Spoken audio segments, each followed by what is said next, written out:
So now we have the wheel train exposed. So normally you count up.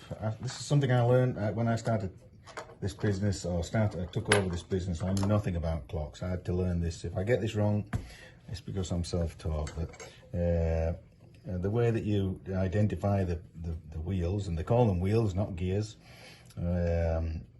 So that this is the great wheel. So that's the great wheel. I suppose it's evident. There's 228 teeth on there, I think, if I'm right. And then you have the center wheel. Now you could, if you call that one the first one, this will be the second wheel, but it's called the center wheel because it's the center. So this is the one that rotates once every minute. I think that's 150 teeth off the top of my head. The pinion on here is 12 teeth. So if I got my maths right, it's a 24:1 ratio. I'll have to double check that. Forget what this one is, but this is so if that's the first, second, this is the third wheel and pinion. Okay, there's a 10-tooth pinion. This is the escape wheel. So this is the bit that impulses the pallet, which in turn impulses the pendulum. And this is a deadbeat escapement. It was invented by a chap called George Graham back in the 1800s, I think. And it's really used for precision, more for precision clocks. You have to be very precise when you're making the parts for this. But it's a superior timekeeper, I believe, to what would be an alternative escapement, which would be the anchor escapement, recoil anchor escapement. I'm not going to that now. And then this is the pallet and the crutch. So that's the crutch. And this is on a friction fit. So in here there's a spring, a little spring hidden inside that washer. There's a little spring, and so you can rotate the crutch. And this helps put the clock in what they call into beat. The pallets are made of carbon steel.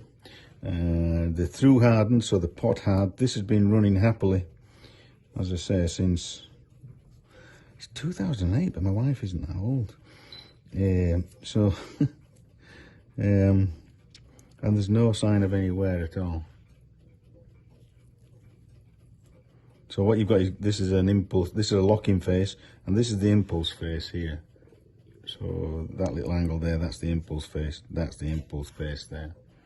And that's the locking face on that side. Nice. And that's the back plate. So so you can see, I wanted to show you this. So you can see now, this is the bit you can't see. So on here there's like a disc with a tooth, just a single tooth on. So when you wind the clock up, now it's totally unwound, and it's against this little stop here. Against there, it can't unwind anymore, but there's power on it. Right? So when you wind up, if you can see this, you can see how it goes, it engages in there and winds up again. Now when you wind it to the top, I can't show you that holding it in my hand like this, because I'm liable to let it go. But when it winds to the top, it engages on that little flap there, but on the other side, so it can't overwind. And these are screwed. This wheel is screwed to the barrel. This barrel is one piece. This was really clever, this, but unfortunately, I changed it. This had there's no hook. You can't see any hook in here because it's all part of the barrel.